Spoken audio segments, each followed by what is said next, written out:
was quoting real experts, not random chief medical officers. Stanford University's Nobel Prize-winning scientist, Nobel Prize, Professor Michael Levitt, described lockdowns as a huge mistake. He said the level of stupidity going on here is amazing. Mark Woolhouse, the Professor of Infectious Diseases at the University of Edinburgh, an advisor to the British government, described lockdowns as, quote, a panic measure, and I believe history will say that trying to control COVID through lockdowns was a monumental mistake on a global scale. I never want, he said, to see national lockdowns again. I suspect right now more people are being harmed by the collateral effects of lockdown than by COVID-19. Well, he, along with hundreds of others, was ignored.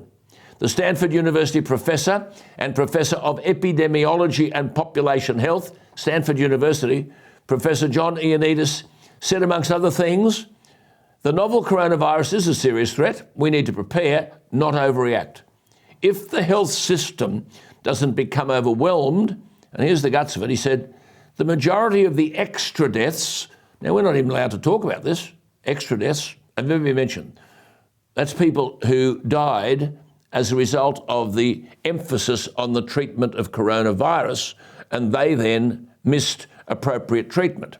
So Ioannidis said, the majority of the extra deaths may not be due to coronavirus, but because of other common diseases and conditions, such as heart attacks, strokes, trauma, bleeding, and the like, which are not adequately treated, unquote.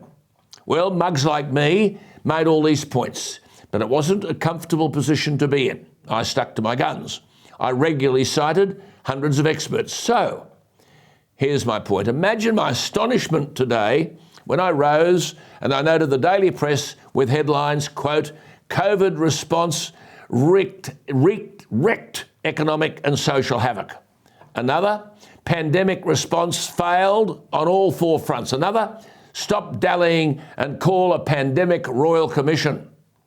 Because a 6-month independent review, that's the key word, independent, not government and opposition, protecting their backsides, having almost destroyed the economy and people's lives and kids' education, an independent review, 6-month independent review, headed by Peter Shergold, a former head of the Department of Prime Minister and Cabinet, Gillian Broadbent, a former Chancellor of the University of Wollongong, Peter Varghese, a former Secretary of the Department of Foreign Affairs and Trade, and Isabel Marshall, the 2021 Young Australian of the Year. They took over 350 confidential submissions and consultations with everybody.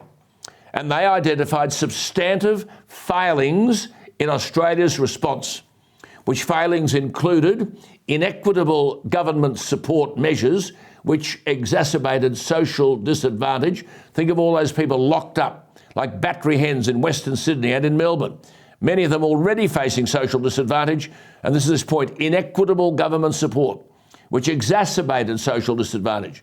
The unjustified closure of schools, inadequate protection of aged care residents, and the overuse of harsh lockdowns and border closures. Their words, our aggregate statistics hide a pandemic that was unequal, unfair, and uncertain in its impacts.